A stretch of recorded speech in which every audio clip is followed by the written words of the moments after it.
चलिए अब खबरें विस्तार से। मुख्यमंत्री शिवराज सिंह चौहान आज सुपर स्पेशियलिटी अस्पताल की सौगात इंदौर को देने जा रहे हैं। मुख्यमंत्री ट्रेंचिंग ग्राउंड पर 550 टन क्षमता के बायो मेथनाइजेशन प्लांट का शिलान्यास भी करेंगे। इसके बाद अभय प्रशाल में युवा सम्मान समारोह और कोरोना वॉरियर्स के सम्मान समारोह में शिरकत करेंगे।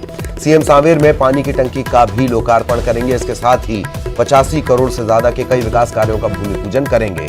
इस मौके पर कैलाश विजयवर्गीय, जल संसाधन मंत्री तुलसी सिलावट, संस्कृति पर्यटन और अध्यात्म मंत्री उषा ठाकुर समेत सांसद और विधायक भी रहेंगे। इंदौर आने से पहले सीएम शिवराज खातेगांव जाएंगे, जहां खराब हुई सोयाबीन की फसलों का जायजा लेंगे।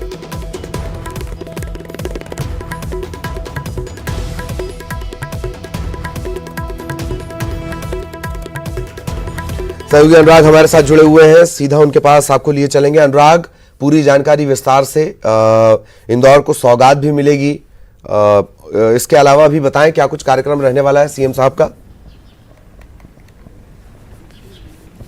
देखिए, सबसे खास बात यह है कि जिस तरीके से प्रदेश में सोयाबीन की फसलों को नुकसान पहुंचा है, उसका आकलन करने के लिए सरकार अब मैदान में उतरती हुई नजर आ रही है। कृषि मंत्री कमल पटेल कल सीहोर पहुंचे थे, रामेश्वर शर्मा कुछ ग्रामीण इलाकों में पहुंचे थे और अब खुद मुख्यमंत्री शिवराज सिंह चौहान आज देवास के खातेगांव पहुंचकर वहां पर जो फसलों को नुकसान पहुंचा है उसका आकलन करेंगे और जरूरी दिशा निर्देश भी जारी करेंगे। दूसरी सबसे बड़ी बात है कि इंदौर में आज कई सौगातें भी देने के लिए मुख्यमंत्री पहुंच रहे हैं। सुपर स्पेशलिटी अस्पताल का लोकार्पण होगा। 237 करोड़ की लागत से यह अस्पताल तैयार हुआ है और 402 बेड का ये अस्पताल है। ऐसे समय में जब कोरोना का संक्रमण फैल रहा है, ऐसे में सुपर स्पेशलिटी अस्पताल की सौगात लोगों के लिए काफी सुखद हो सकती है, क्योंकि वहां पर तमाम तरह की सुविधाएं मिल सकेंगी, तमाम तरह का इलाज मुहैया हो सकेगा और इसको लेकर राज्य सरकार ने 900 से ज्यादा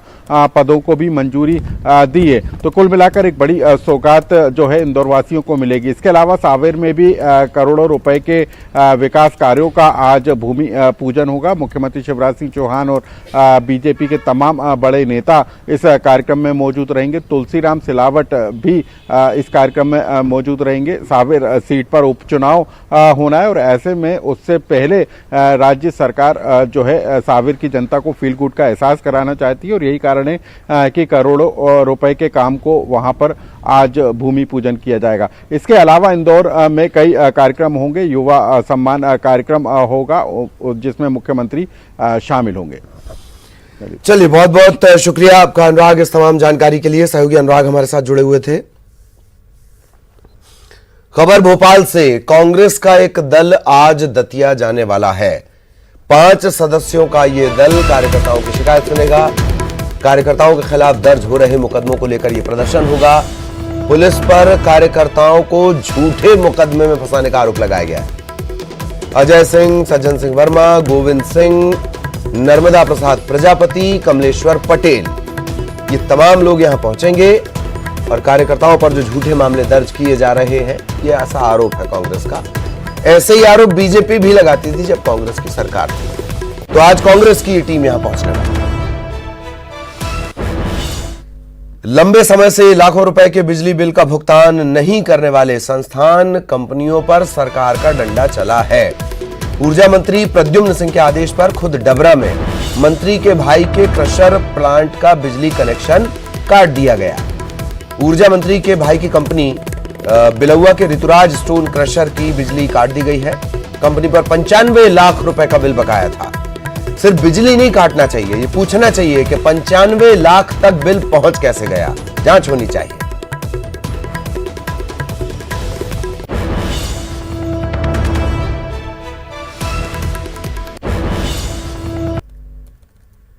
खरे साहब, माननीय मंत्री बात करेंगे तंवर साहब। हाँ, बात सर नमस्ते सर। आगे मैं ये कह रहा था, ये ऋतुराज का कोई बिल पेंडिंग है? हाँ सर, कुछ पेंडिंग था। वो मैं एग्जैक्ट आपको बताता हूँ सर, 2 मिनट में बताता हूँ आपको। नहीं, मेरा आपसे आग्रह है, 90-95 लाख के आसपास है। जो भी हो, आप जो है तत्काल, चाहे वो बिल मेरे भाई का हो, मेरे खुद का हो सर चाहे मेरे परिजन हो चाहे शुभचिंतक हूँ, कोई भी हो, सर सर वही व्यवहार करिएगा जो आम जन के साथ करते हो। सर तत्काल मुझे बिजली कनेक्शन काट के अवगत करा सर अभी। सर तो बिजली काट दी जाए प्रद्युम्न सिंह तोमर, और इतनी सहजता से आमतौर पर कहां ये ऑडियो आता है कि कोई मंत्री किसी अधिकारी से बात करे और उसके बाद अचानक से वो ऑडियो भी सामने आ जाए कि मंत्री जी ने कहा है, मंत्री जी ने ऐसा कहा है, मंत्री जी एक इमेज मेकिंग में लगे हैं, क्या ये नहीं कहा जा सकता। ऐसी तमाम तरह की बातें हैं, बहुत सारे बकायादार हैं, और सबसे बड़ी बात तो ये कि 95 लाख तक बिल पहुंच कैसे जाता है, आखिर इतनी रियायत मिल कैसे जाती है। किसी गांव के गरीब किसान की अगर बिजली का बिल 2 महीने ना दिया जाए, 3 महीने ना दिया जाए, उसके हलक में हाथ डाल के पैसे निकालने का आदी होता है प्रशासन। वहां पर मंत्री के रिश्तेदार, मंत्री के भाई, उनका बिल 95 लाख तक चला गया। घोर चौंकाने वाली चीजें आपको इस चुनावी सीजन में नजर आने वाली हैं।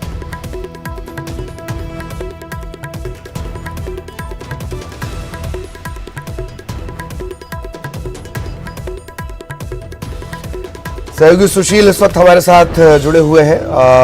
सुशील, अच्छी बात है कि मंत्री जी का फोन किया, मंत्री जी ने फोन किया, फोन का ऑडियो भी बाहर, ऑडियो भी सामने निकल कर आ गया। जांच इस बात पर भी होनी चाहिए कि कोई 95 लाख तक बिल पेड नहीं करता है और उस पर कोई कार्रवाई नहीं होती है। सुशील, बिल्कुल, देखिए लंबे समय से बिजली विभाग का जो ऋतुराज स्टोन क्रेशर है, इसके सहित 5 अन्य क्रेशरों पर रुपया बकाया था। और हम आपको बता दें कि ये ऋतुराज स्टेन क्रोशर जो बिलवा में है, ये मंत्री प्रद्युम्न सिंह तोमर के भाई, इनकी भाभी और अन्य लोग। तो ये रुपया बकाया था, ये रसूख के चलते रियायत दी जा रही थी। सुशील, ऐसा समझे इसे? देखिए, लंबे समय से रुपया बकाया था, भाजपा सरकार के समय से भी कुछ रुपया इन पे बकाया था। यही वजह कि ये रकम एकमुश्त 95 लाख रुपए हो गई थी। और अभी इस मसले पर कांग्रेस ने भी सवाल किया था कि जब 3-3 हजार रुपए के बिल बकाया लोगों के कनेक्शन काटे जा रहे हैं, तो फिर मंत्री के भाई की क्रेशर का कनेक्शन क्यों नहीं काटा जा रहा है। तो ये भी एक मसला था जिसमें कांग्रेस ने उठाया था। उसके बाद अब इस कनेक्शन के कटने के बाद कांग्रेस ये भी सवाल खड़े कर रही है कि आखिरकार 95 लाख रुपए की रकम जो है उनको बिजली कनेक्शन कटवाने की बजाय जमा करना चाहिए थी। बाकायदा बिजली कनेक्शन काटा गया। पहली बार बिजली विभाग ने कनेक्शन काटने के बाद एक प्रेस विज्ञप्ति जारी की कि इन लोगों का कनेक्शन काटा गया है। एक ऑडियो भी मंत्री जी का वायरल हुआ है, बाहर आया है। तो कहीं ना कहीं कांग्रेस के आरोपों में भी दम है कि मंत्री जी को कनेक्शन कटवाने के बजाय बिजली बिल जमा करवाना चाहिए था अपने परिवार के लोग। जी जी, चलिए, बहुत बहुत शुक्रिया। रियायतें रसूखदारों को रियायत हर सरकार में मिलती रहती है। बहुत बहुत शुक्रिया आपका इस तमाम जानकारी के लिए। खबर इंदौर से, परदेशीपुरा इलाके में एक युवक की हत्या का मामला सामने आया है। आकाश नामक युवक की धारदार हथियार से हत्या कर दी गई। पिता पुत्र ने मिलकर इस घटना को अंजाम दिया है। पुराने विवाद के चलते हत्या की बात सामने आ रही है। हालांकि मृतक पर भी कई आपराधिक मामले दर्ज है। पुलिस आरोपियों की तलाश में जुटी हुई है।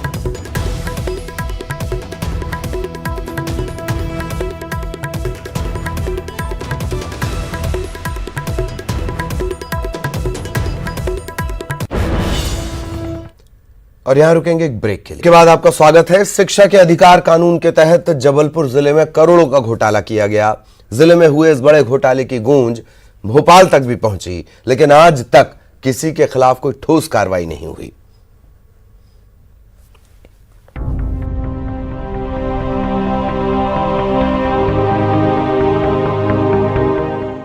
साल 2009 में शुरू हुई शिक्षा के अधिकार कानून की योजना को जमकर दुरुपयोग किया गया। जबलपुर जिले में वर्ष 2012 से लेकर 2019 तक निःशुल्क शिक्षा के अधिकार अधिनियम यानी RTE के तहत गैर सरकारी स्कूलों को क्षतिपूर्ति की राशि देने में जमकर घालमेल किया गया। लोक शिक्षण कार्यालय से आए जांच पत्र में DPC पर भी कुछ इसी तरह के आरोप लगे हैं। ऐसे कई स्कूल हैं जो या तो पेपर में संचालित हो रहे हैं या फिर जिनका अस्तित्व ही नहीं है, जहां फर्जी दाखिले दिखाकर RTE की राशि का गबन कर लिया गया। साल 2010 में RTE के तहत फीस प्रतिपूर्ति औसत 4,000 रुपए वार्षिक हुआ करती थी। प्रत्येक छात्र के लिए इतनी राशि और फिर संबंधित स्कूलों का भुगतान कितना हुआ होगा, इसका तो अंदाजा ही नहीं लगाया जा सकता। लेकिन इतना साफ है कि करोड़ों की राशि की बंदरबाट कर दी गई। RTI कानून में हुए घोटाले को उजागर करने वाले ब्रिज बिहारी पटेल ने इस पूरे घोटाले को विस्तृत रूप से बतलाया। हर स्कूल में अगर दर्ज संख्या 300 है तो 20 की संख्या 300 बता दी गई और उस RTE के तहत पूरा पैसा ढकाल लिया गया। ये पूरा एक गिरोह है, ऊपर से नीचे तक ये सारा गिरोह काम कर रहा है। घोटाले की जांच अब ऊपर तक पहुंची तो शिकायतों के बाद सिस्टम भी जागा। बाकायदा IAS स्तर के अधिकारियों ने घोटाले की जांच को आगे बढ़ाया। जबलपुर में पदस्थ रहे तत्कालीन IAS अंशुल गुप्ता समेत कविता वाडेला ने शहर के स्कूलों की जांच की। जांच में सिर्फ 6 स्कूलों में ही 67 लाख से अधिक की राशि का घोटाला उजागर किया गया। इन स्कूलों में जगत जननी विद्या विहार जबलपुर, सेंट इब्राहिम विद्यालय जबलपुर, स्मिता चिल्ड्रन एकेडमी जबलपुर, आदर्श ज्ञान सागर विद्यालय जबलपुर, उस्मानिया मिडिल स्कूल जबलपुर, गुरु पब्लिक स्कूल जबलपुर शामिल हैं। ठंडे बस्ते में पड़ी ऐसे बड़े घोटाले की जांच आखिर आगे बढ़े भी तो कैसे? प्रशासनिक व्यवस्था के चलते जिम्मेदार पदों पर बैठे सभी अफसरों का तबादला हो गया। बहरहाल हाल ही में जबलपुर पहुंचे नवागत कलेक्टर कर्मवीर शर्मा ने पूरे मामले को गंभीर माना और कहा कि इस मामले में वे फिर से जांच शुरू करेंगे। देखिए, आपके माध्यम से अभी मुझे अवगत हुआ है तो मैं शिक्षा विभाग के जो प्रभारी हैं उनसे एक बार अभी तक क्या इसमें डेवलपमेंट हुआ और क्या एक्चुअल स्थिति थी वो जानकारी लेके फिर मैं आगे कुछ इस पे कुछ मंतव्य दे पाऊँ।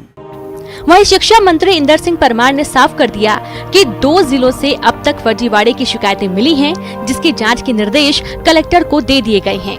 उन्होंने ये भी कहा कि जो भी फर्जीवाड़े में शामिल होंगे उन पर FIR दर्ज की जाएगी। अभी 2 जिलों से जानकारी आई है, हमने कलेक्टर को बोला है, शिक्षा विभाग का अधिकारी उसमें जांच कर ही रहे हैं, लेकिन कलेक्टर को बोला है कि जहाँ जहाँ भी ऐसा छोटी मोटी चीज़ों को छोड़कर बड़ा यदि कोई विषय बनता है तो उनके खिलाफ FIR दर्ज की जाएगी। जबलपुर में 646 गैर सरकारी स्कूल दर्ज हैं, लेकिन अधिकतर स्कूल ऐसे हैं जो या तो पेपरों पर चलते हैं या जिनका अस्तित्व ही नहीं है।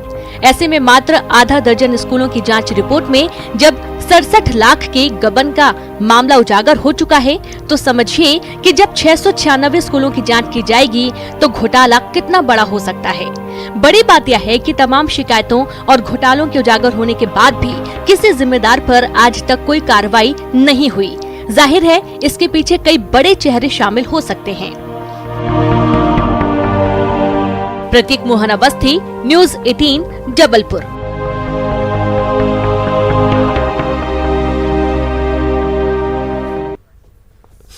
और अब बात कोरोना अपडेट की। मध्य प्रदेश में कोरोना की रफ्तार बढ़ती ही जा रही है। पिछले 24 घंटों का जो रिकॉर्ड है उसके मुताबिक 1300 से ज्यादा मरीज मिले हैं। 24 घंटे में 24 मरीजों ने दम भी तोड़ दिया है और पिछले 24 घंटे में अच्छी बात यह कि 1207 मरीज स्वस्थ भी हुए हैं, यानी रिकवरी रेट भी बेहतर है।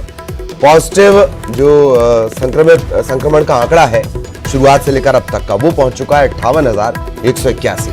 अब तक 1,306 लोग कोरोना के चलते अपनी जान गंवा चुके हैं, जबकि 44,453 लोग रिकवर भी हुए हैं।